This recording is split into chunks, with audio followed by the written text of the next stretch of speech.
We are gathered here today to discuss the X-Men love triangle that Marvel will never adapt. And the reason why I want to talk about this is because the recent conversation around the exhaustion of Jean Grey, Wolverine, and Scott's annoying love triangle, or per se, or should I say, Logan's obsessive feelings for like Jean Grey and how it's just dragging on. Like at this point, it has become tired, repetitive, and quite frankly, pathetic. Okay? I don't know what else to say to you, Logan. Like, I don't know what other signs you need. She doesn't want you, you big, hairy, muscular man. Like, you beastly man. She does not want you. And I just, it's just like, damn. The writing's on the wall. It's never going to happen. But yet, time after time, no matter how much time passes, this dude just cannot seem to get past his feelings for Jean. I'm like, well, goddamn. I don't think he ever slept with her for him to be caught up on her like that. You know what I'm saying? I just don't understand what the thing is. I don't get it. Like, it's, it's whatever. Anyways, a lot of people are feeling the same way. And, with modern audiences, we're burnt out after 20 effing years of Fox movies and X-Men 97, which is, like I said, is why this conversation came to play in the first place, of why audiences are eager for like a narrative risk. We need something different, right? And I thought about it. I was like, the MCU announced the new cast for the X-Men. We got Sadie Sink as Jean. We got Kit Connor as Cyclops. We have Christopher Abbott, who's going to be playing Charles Xavier. What do all they have in common? Well, they're all around the same age now, aren't they? Bear with me. I'm going to reveal my thoughts on what love triangle I am thinking of. And it's going to be interesting. My question is what if Marvel disrupts expectations by putting in a forgotten 1963 comic book storyline? And a lot of people are going to think about this and be like, what are you getting at? And then there are other people who probably know exactly what I'm talking about, especially if you're familiar with the comics. Hear me out here. In the third issue of X-Men from 1963, Stan Lee and Jack Kirby wrote a sequence where Xavier admits internally this: I love Jean Grey, but I cannot tell her. I have no right to speak of my love for anyone, not while I'm bound to this wheelchair. Yes, take it all in, everyone. In the original comics, Charles Xavier was in love with Jean Grey. When I read those pages, I had to go back and reread. I could not believe my eyes. I was disturbed. I was disgusted. I said to myself, no fucking way. And yes, indeed, I did tell anyone who would listen about this. Anyone who would listen, I told them, did you know this? It's disgusting. I was bad. I could not believe my eyes. It was the one shock of the comic books that I was like, I could have never thought. I never thought of this pairing. It just, anytime I seen them or whatever, it kind of gave father-daughter dynamics, but this, it's just wrong. It's sick.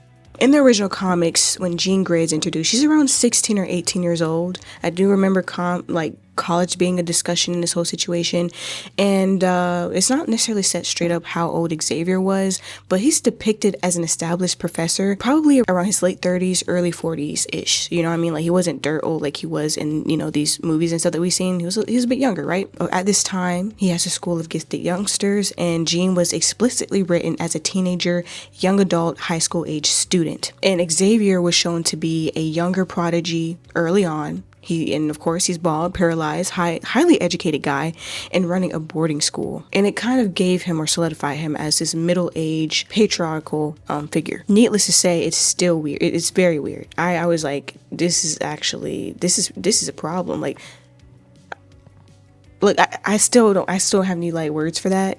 And I know you're wondering, where are you getting at here? There's also, the issue of the telepathic mentor dynamic, because this makes his unexpressed feelings ethically layered, right? Because he has control over her mental blocks as well as power over her powers, itself. He literally holds the keys. I'm seeing too much access, a clear power dynamic, whatever you call it, over her is very clear. And there's a major gap there. He isn't just older than her, but he's her principal. He's her legal guardian. And then also her teacher, and then also her primary medical caretaker as well. And he's pining over this teenager student from his desk while acting as a father figure, not only to her, but to everyone. And that's so weird. That is weird. Like, literally, pedophile, lock him away immediately, actually. Then we get into the power dynamics of telepathy, right? Charles Xavier has full access to thoughts, fears, and subconscious feelings of everyone in his mansion. You know what I'm saying? He knew Scott loved Jean. He knew that Jean loved Scott. And he knew how all of his students felt at all times. And his own mind was walled off, right? Like nobody had access to his mind. Okay? This is starting to sound horrifying, isn't it? Because it literally is. Like when you think about it, it's like, bro, this is actually like, honestly, it makes me sick to my stomach to think about this. And not only that, like I'm like, not only that, but to me, my X-Men, like, and you have the nerve to be a pedophile too, and saying weird shit like that. Magneto, have your way. Have your way, Magneto. Hey, stop! Stop! Hey, stop!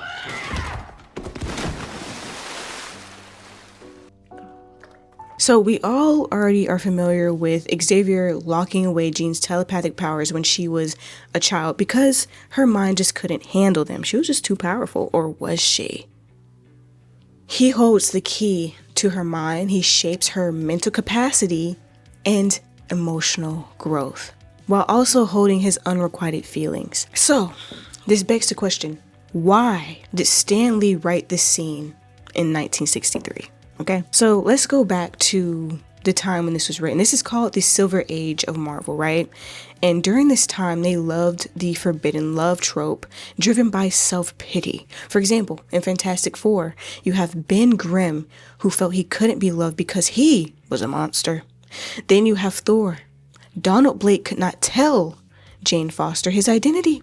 In the third issue of X-Men, Xavier believed his disability and his responsibility meant he wasn't allowed to have a personal life, right? Pining for Jean was written as a tragic, noble sacrifice rather than something predatory. And they're also kind of doing the same thing with Wolverine. Wanting someone he cannot have, but yet pining and having all his trauma and all his, whatever about himself and whatever, you know what I'm saying? Lonely guy. He just wants love. He just wants to love Jean. That's all he wants. He wants Jean.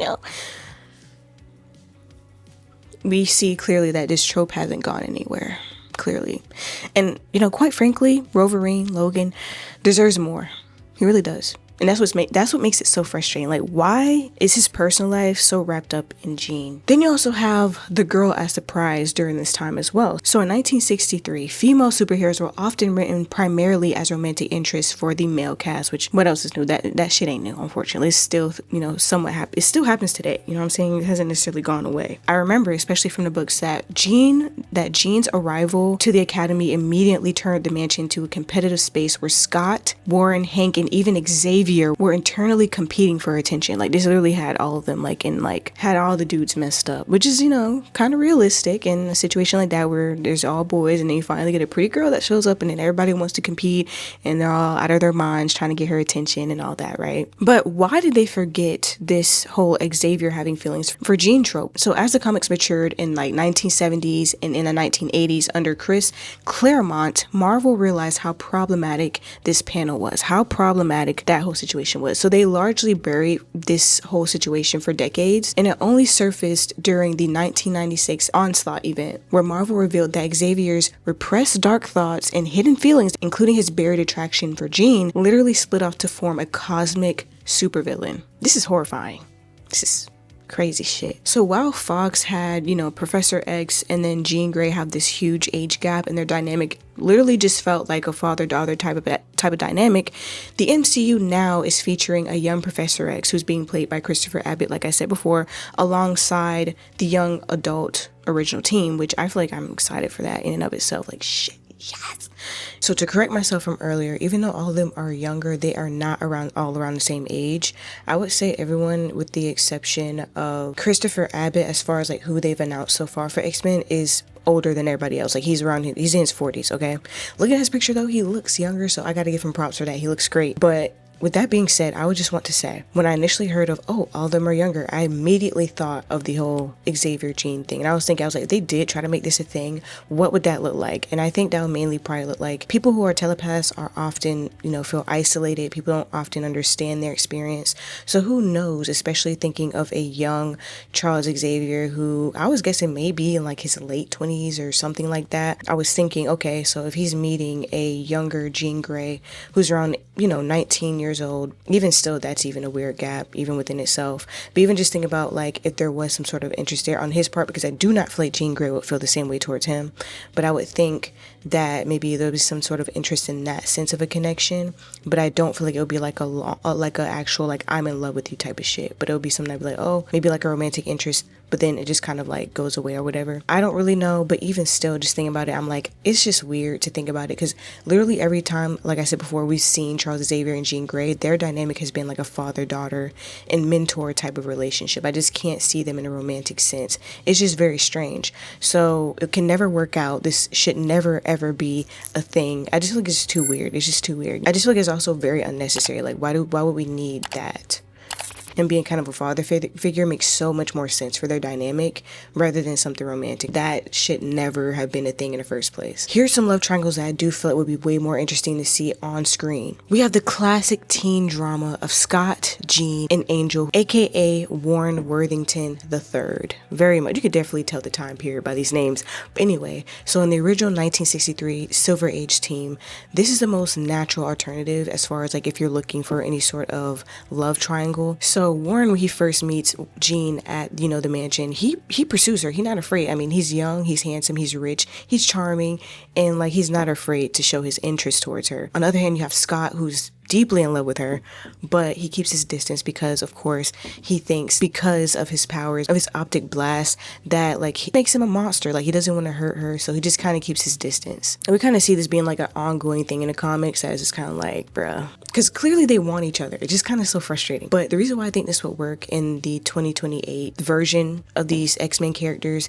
is because it kind of gives off like this, this high school college romance trope without it being creepy. Putting someone like Warren, who's charismatic and also pretty privileged, if you're not, I mean, honestly, bro got money, like, he's got it all. He's a well-rounded guy, you know what I'm saying? Against a overly cautious Scott, who it's an interesting dynamic between Scott and Jean, but it kind of works, you know what I'm saying? Like, it works. But giving like Scott the opportunity to like learn to open up and come into his own as a character, and to kind of spice things up a little bit, I'm gonna mention the most popular love triangle, which is Scott, Jean, and Emma Frost. Okay, with Scott and Jean, they have this sort of sweeping tragic fate connection, but with Emma Frost, her character is very witty, very sharp, very pretty. She also challenges Scott's like rigid morality, and I think that would be good to see on screen. Also, her telepathic pushback as well, and not to mention, they did indeed announce the casting for Emma Frost, who's going to be played by Samara Weaver, which perfect casting. And I just feel like this is going to be a thing that they're going to do. I just feel like they're going to do it. They're going to give us a live action Scott and Emma Frost situation, which I feel like would kind of make things more interesting than getting a Wolverine, Jean, and Scott thing. And even when it comes to Emma Frost and Jean, I don't feel like it'll just be like a romantic competitor type of dynamic. I think that honestly, the dynamic between these two, it kind of gives like a real ideological and telepathic rival for Jean that is something different and also great for people who've read the comics. This is exactly what we're looking for. Then we're going to get to love triangle that people are interested in, and this is the Rogue, Gambit, and Magneto love triangle. So when it comes to Rogue and Gambit, they're like the ultimate passionate, chaotic duo, but Rogue's inability to touch people creates a tragic physical distance between the two, which is so sad because there's so much love between them. But in the comics, and heavily highlighted and shown in the X-Men 97 series, Magneto offers Rogue a unique bond because his magnetic, powers and his control, he's able to touch her safely. So we already know what happens there. So the reason why I think this particular one would work is because it focuses on physical boundary issues and emotional tragedy rather than basic jealousy. It makes it far more compelling as far as character study for a live action film, right? Now, the only thing that I was kind of curious about is just because the actress playing, who's from Obsession, and I'm not going to try to pronounce her name because I really don't want to disrespect it, but this actress is from Obsession. She's 25 years old. She's going to be playing Rogue, which I feel like that's going to be awesome. I'm down for it. Let's see what happens. Channing Tatum is playing Gambit, which I always kind of like, he's a bit on the older side. And then also Magneto hasn't been announced yet, but I'm guessing he's going to be in his 40s as well, because think about it. You have Charles Xavier, who's played by somebody 40 or like in his 40s, and then you have Channing Tatum, who's also in his 40s. If they were to do a love triangle, I feel like these are the ones that I would personally prefer to see on screen. I wouldn't mind if they had a thing where you have Emma Frost, who's interested in Scott, then you have Angel, who's interested in Jean Grey. They could do those things as well. It's my thoughts, and I'm gonna wrap it up here. And hopefully I don't regret making this video. Anyways, I'll see you guys next time. Logan, move on, you know, you deserve more, bro. Like, the fuck. Anyways, bye.